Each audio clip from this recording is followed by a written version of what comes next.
Everyone, कैसे हैं आप सब। उम्मीद है आप सब खैरियत से होंगे।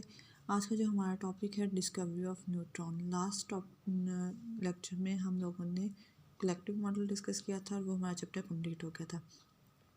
आज हम लोगों की बुक का चैप्टर नंबर 8 स्टार्ट कर रहे हैं और जो फर्स्ट टॉपिक है वो हमारे पास है डिस्कवरी ऑफ द न्यूट्रॉन। ठीक है, वैसे ही बहुत बेसिक टॉपिक आप लोगों को पता होगा डिस्कवरी ऑफ न्यूट्रॉन का, किस तरह से डिस्कवर हुआ, न्यूट्रॉन की क्या प्रॉपर्टीज़ हैं, लेकिन फिर भी हम इसे थोड़ा सा डिस्कस कर लेते हैं। ठीक है, तो discovery of neutron. Discovery of neutron से पहले ये कंसिडर किया जाता था कि हमारे पास जो एटम है उसमें क्या होता है, न्यूक्लियस होता है और न्यूक्लियस के अराउंड इलेक्ट्रॉन रिवॉल्व कर रहे होते हैं और न्यूक्लियस में हमारे पास जस्ट प्रोटॉन्स होते हैं। तो एटम का जो मोस्ट ऑफ द मैस है वो बेसिकली डिपेंड करता है न्यूक्लियस पे। ठीक है, तो हमारे पास जो ये कहाँ से अज्यूम किया गया कि न्यूक्लियस में प्रोटॉन के साथ कुछ और भी मौजूद है।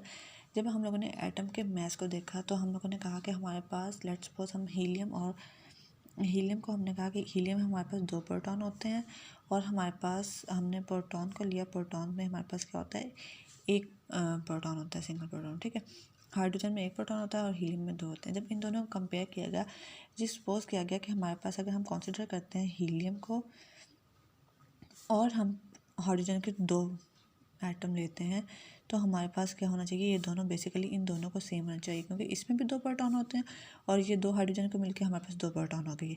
लेकिन ऐसा नहीं था, हमारे पास जो हीलियम का मैस था वो बहुत ज़्यादा था एज़ कम्पेयर टू हाइड्रोजन। ठीक है, उसके अलावा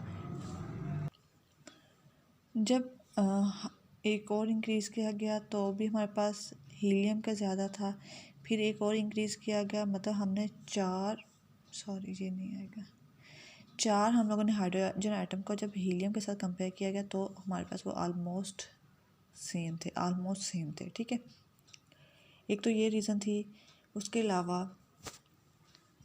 हमने जब एटॉमिक मैसेज को कंपेयर करते हैं तो हमारे पास जैसे हीलियम का देख लें, हमारे पास 4 2 होता है, एटॉमिक मैस 4 और प्रोटॉन नंबर 2। इसी तरह से हमारे पास अगर हम बेरिलियम का देखें, बेरिलियम का हमारे पास कितना होता है, 9 होता है, 4 होता है, 9 एटॉमिक मास और 4 हमारे पास क्या होता है, एटॉमिक नंबर या प्रोटॉन नंबर हम कह सकते हैं। इसी तरह से हम और किसी का चेक करें, बोरॉन का देख लें, हम लिथियम का देख लें, लिथियम का हमारे पास 7 3 होता है, 7 और प्रोटॉन नंबर 3। तो हमारे पास जो एटॉमिक मैस और एटॉमिक नंबर में जो डिफरेंस था वो ऑलमोस्ट डबल का डिफरेंस था, मतलब एटॉमिक मैस एटॉमिक नंबर का डबल था या उससे थोड़ा ज़्यादा था। तो ये चीज़ थी। और एक ये थी कि हमारे पास अगर हम कहते हैं कि हमारे पास उसमें जस्ट प्रोटॉन नंबर होते हैं तो हीलियम का 1 एलिमेंट और हाइड्रोजन के 2, ये हमारे पास सेम होने चाहिए थे, लेकिन इनका ये भी सेम नहीं थे। तो इससे ये अज्यूम किया गया कि इसमें कुछ और चीज़ें मौजूद हैं। लेटर ऑन 1930 में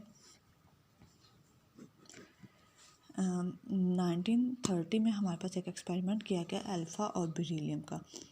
उसमें उस टाइम पे ये अज्यूम किया गया कि जब हम अल्फ़ा को बेरिलियम पे इंड्यूस करवाते हैं तो उसके रिजल्ट में हमारे पास गैमा रेज प्रोड्यूस होते हैं, कुछ रेज प्रोड्यूस हो रही थी जो जिन पे चार्ज नहीं था। चार्ज ना होने की वजह से ये अज्यूम किया गया कि वो हमारे पास क्या होती हैं, गैमा रेज होती हैं। ठीक है, फिर इसी कॉन्सेप्ट को कुछ टाइम बाद दोबारा जूलियट और क्यूरी ने वो इसी को फर्दर मूव किया और उन्होंने कहा कि अगर हम इन गैमा रेज को फर्दर फॉल करवाएं पैराफिन हमारे पास क्या होती है, वैक्स ही होती है जिसमें बहुत सारे नंबर ऑफ प्रोटॉन्स होते हैं, उसके ऊपर फॉल करवाएं तो रिजल्ट में हमारे पास क्या आते हैं, प्रोटॉन्स आते हैं। ठीक है, 1930 में पहले इसको किया था बेथ एंड बेकर। ठीक है, बेथ एंड बेकर ने ये एक्सपेरिमेंट परफॉर्म किया। उसमें उन्होंने कहा कि जब हम अल्फ़ा को बेरिलियम पे इंड्यूस करवाते हैं तो उसके रिजल्ट में हमारे पास क्या आती हैं, गैमा रेज आती हैं। ठीक है, फिर उन्होंने कहा कुछ हमारे पास रेज आती हैं जिनके ऊपर चार्ज नहीं होता, वो नॉन आयनाइजिंग होती हैं लेकिन वो पेनिट्रेट करती हैं। तो उन्होंने कहा कि वो हमारे पास गैमा रेज की ही कुछ टाइप है, वो हाई एनर्जी गैमा रेज होती हैं। फिर लेटर ऑन हमारे पास क्यूरी एंड जूलियट ने फर्दर इसी एक्सपेरिमेंट को स्टडी किया और उन्होंने कहा कि वो जो हमारे पास अनचार्ज्ड रेज आ रही थी जो पेनिट्रेटिंग थी और नॉन आयोनाइजिंग थी, उनको अगर हम पैराफिन पे फॉल करवाएं, पैराफिन हमारे पास क्या है, पैराफिन हमारे पास बेसिकली वैक्स होती है जिसे हम कैंडल भी कहते हैं, मोम भी होती है, सॉरी पैराफिन, ठीक है। पैराफिन पे फॉल करवाया और उसके रिज़ल्ट में हमारे पास क्या हुआ कि उन रेज़ ने पैराफिन में से प्रोटॉन्स को नॉकआउट कर दिया, ठीक है। अब ये कहा गया कि अगर तो ये हमारे पास गामा रेज़ है, मतलब हाई एनर्जी गामा रेज़ भी अगर हैं, तो ये प्रोटॉन्स को नॉकआउट नहीं कर सकते थे। इसका मतलब है कि ये जो रेज़ हैं इनका कुछ मैस है, और वो जो मैस है वो प्रोटॉन के यहाँ तो इक्वल है या उससे ज़्यादा है, इसलिए उन्होंने यहाँ से प्रोटॉन को नॉकआउट किया, ठीक है। तो फिर लेटर ऑन 1932 में जेम्स चैडविक ने एक्सपेरिमेंट परफॉर्म किया और उन्होंने कहा कि ये जो बेसिकली अल्फ़ा को जब हम बेरिलियम पे फॉल करवाते हैं उसके रिजल्ट में जो हमारे पास एमिट होती हैं वो रेज़ नहीं होती, वो बेसिकली हमारे पास पार्टिकल्स होते हैं और उनके ऊपर कोई चार्ज नहीं होता। वो हमारे पास नॉन आयोनाइजिंग और पेनिट्रेटिंग पार्टिकल्स होते हैं, और इनको उन्होंने, क्योंकि वो न्यूट्रल थे, उन्होंने इनको नेम दिया न्यूट्रॉन का। और इसलिए क्योंकि जेम्स चाडविक ने इनको न्यूट्रॉन का नेम दिया था, इसलिए न्यूट्रॉन की डिस्कवरी का जो सारा रिस्पॉन्सिबिलिटी थी वो जेम्स चैडविक पे थी, और जेम्स चैडविक को एज अ न्यूट्रॉन डिस्कवरर जाना जाता है, ठीक है। तो ये हमारे पास डिस्कवरी ऑफ न्यूट्रॉन थी। अब हमारे पास अगर हम ये एक्सपेरिमेंट ये हम देखें अल्फ़ा और बेरिलियम का, आपको पता है कि हमारे पास न्यूट्रॉन की क्या क्या प्रॉपर्टीज़ होती हैं। ये हमारे पास न्यूट्रल होते हैं, इनकी चार्ज टू मैस रेशियो 0 होती है, इनका जो मैस होता है वो नियरली इक्वल टू प्रोटॉन होता है या उससे कुछ ज़्यादा होता है, 1.67 क्रॉस ट्रांसफर -27 होता है। ये हमारे पास फर्मियंस होते हैं, इनकी स्पिन होती है। ये चीज़ें हम लोग ऑलरेडी डिस्कस कर चुके हैं, ठीक है। तो ये सारा डिस्कवरी ऑफ न्यूट्रॉन्स था 1930 में, ये सारा प्रोसेस स्टार्ट हुआ। और फिर ये पता चला कि हमारे पास बेसिकली जो न्यूक्लियस होता है उसमें सिर्फ प्रोटॉन नहीं, प्रोटॉन के साथ न्यूट्रॉन्स भी होते हैं। वो जो हमारे पास डिफरेंस आ रहा था मैसेस का एटॉमिक मैस में, वो हमारे पास न्यूट्रॉन्स थे, वो जो रिमेनिंग नंबर थे। उसके बाद अब हमारे पास कुछ सोर्सेज हैं कि हम न्यूट्रॉन्स को कैसे प्रोड्यूस कर सकते हैं, ठीक है। प्रोडक्शन ऑफ न्यूट्रॉन्स का भी हम इसे नेम दे सकते हैं।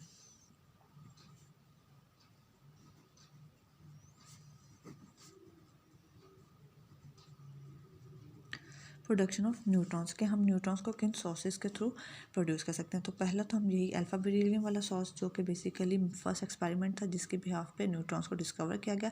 तो फर्स्ट वन हमारे पास वही है alpha beryllium source. Alpha beryllium source में क्या होता है कि हम क्या करते हैं, किसी भी एक्सपेरिमेंट के रिजल्ट में जो हमारे पास अल्फ़ा रेज प्रोड्यूस होती हैं, about 5 to 6 mega electron volt energy की अल्फ़ा रेज को हम फॉल करवाते हैं बेरिलियम पे, बेरिलियम 9 पे, ठीक है, स्टेबल बेरिलियम पे हम उस पर फॉल करवाते हैं। और उसके रिजल्ट में हमारे पास क्या होता है, एक न्यूट्रॉन प्रोड्यूस होता है और साथ में हमारे पास कार्बन आता है, ठीक है। तो ये हमारे पास दोनों ये जो हमारे पास एनर्जी होती है इस रिएक्शन की, जो क्यू वैल्यू होती है, वो हमारे पास ऑलमोस्ट 5.7 मेगा इलेक्ट्रॉन वोल्ट होती है, ठीक है। फर्स्ट वन सोर्स ये है कि हम न्यूट्रॉन्स को प्रोड्यूस कर सकते हैं through alpha beryllium source. Second one हमारे पास है फोटो न्यूट्रॉन। सेकंड सोर्स जो है वो हमारे पास है फोटो न्यूट्रॉन, ठीक है। अब जिस तरह से हमारे पास प्रीवियस जो रिएक्शन था वो हमारे पास था अल्फ़ा न्यूट्रॉन, मतलब इंसिडेंट पार्टिकल अल्फ़ा था और रिजल्टेंट हमारे पास क्या था, न्यूट्रॉन। इसी तरह से हमारे पास फोटो न्यूट्रॉन है। फोटो न्यूट्रॉन हमारे पास क्या है, गैमा न्यूट्रॉन, मतलब इंसिडेंट हमारे पास गैमा होगा और फिर रिजल्ट में हमारे पास न्यूट्रॉन एमिट होगा, ठीक है। इसमें हम क्या करते हैं कि हम गैमा रेज को फॉल करवाते हैं। लेट्स सपोज बेरिलियम हम ले लेते हैं, बेरिलियम पे हम फॉल करवाते हैं, रिजल्ट में हमारे पास न्यूट्रॉन आते हैं और साथ में हमारे पास बेरिलियम का 8 आइसोटोप आता है, ठीक है। ये हमारे पास एक रिएक्शन। इसमें हमारे पास अब इस रिएक्शन का हमारे पास क्या एडवांटेज है, इसके रिजल्ट में हम मोनो एनर्जेटिक न्यूट्रॉन्स गेन कर सकते हैं।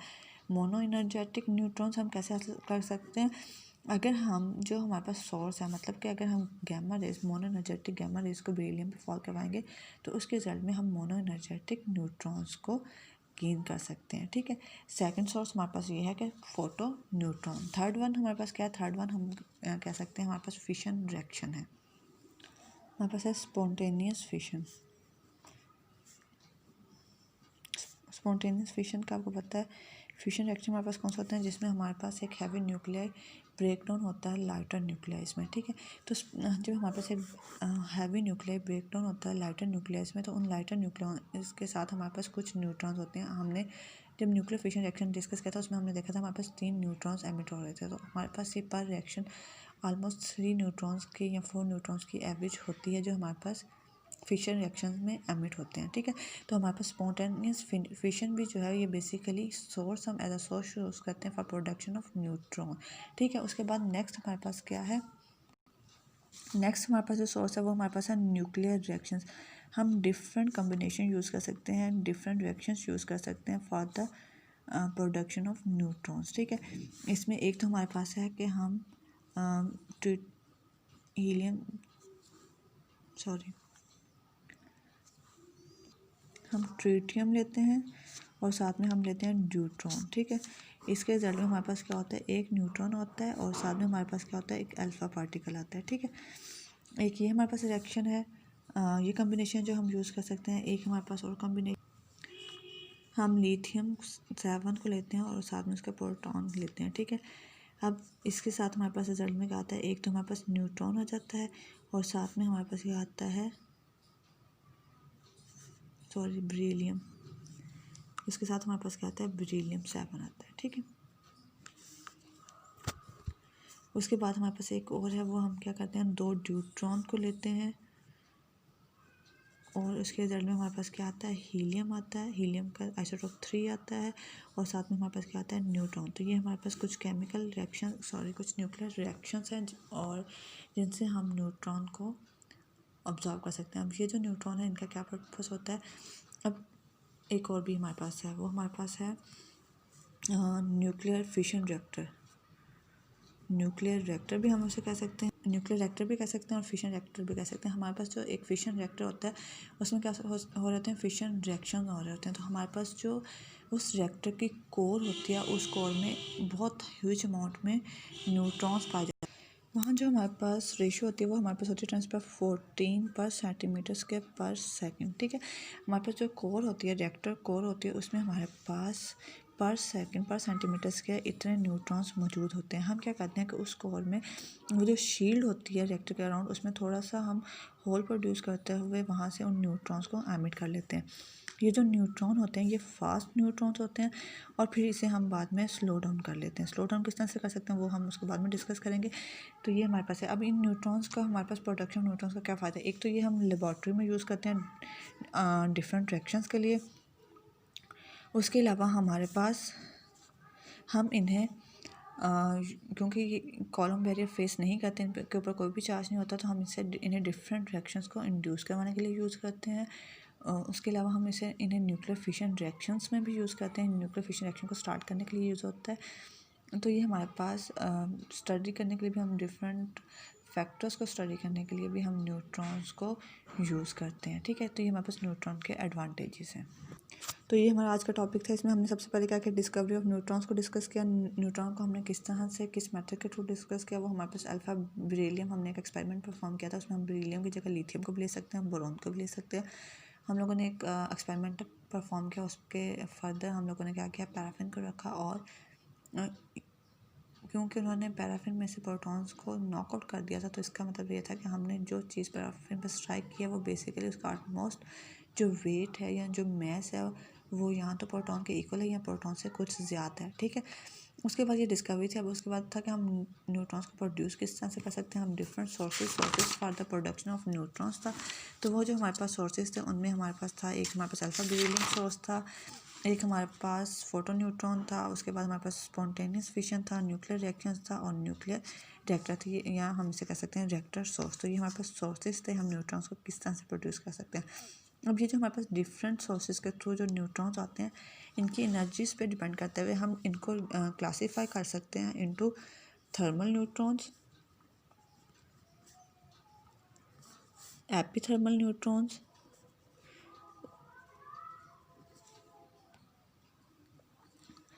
नेक्स्ट वन है हमारे पास स्लो न्यूट्रॉन्स,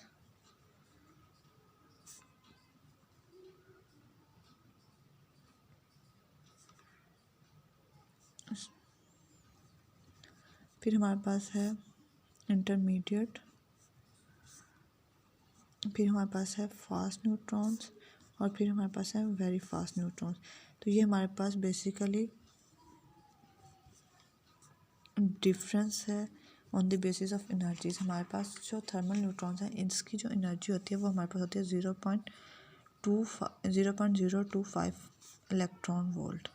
फिर हमारे पास जो एनर्जी होती है एपिथर्मल की वो हमारे पास होती है 1 इलेक्ट्रॉन वोल्ट। जो हमारे पास स्लो न्यूट्रॉन्स होते हैं उनकी एनर्जी होती है हमारे पास ऑलमोस्ट 1 किलो इलेक्ट्रॉन वोल्ट। और जो हमारे पास फर्दर इंटरमीडिएट न्यूट्रॉन है उनकी एनर्जी हमारे पास अबाउट 1 किलो इलेक्ट्रॉन वोल्ट से 100 किलो इलेक्ट्रॉन वोल्ट तक होती है। इनकी एनर्जी होती है हमारे पास 100 किलो इलेक्ट्रॉन वोल्ट से 10 मेगा इलेक्ट्रॉन वोल्ट तक। और फिर हमारे पास जो वेरी फास्ट है उनकी एनर्जी होती है greater than 50 mega electron volt. ठीक है, तो हमारे पास जो मोस्टली यूज़ होते हैं वो हमारे पास स्लो न्यूट्रॉन्स होते हैं जिन्हें हम मोस्टली यूज़ करते हैं। ठीक है, तो ये हमारे पास आज का लेक्चर था। कोई भी कन्फ्यूजन है, कोई भी क्वेश्चन आप पूछ सकते हैं। अल्लाह हाफिज़, फ़ी अमान अल्लाह।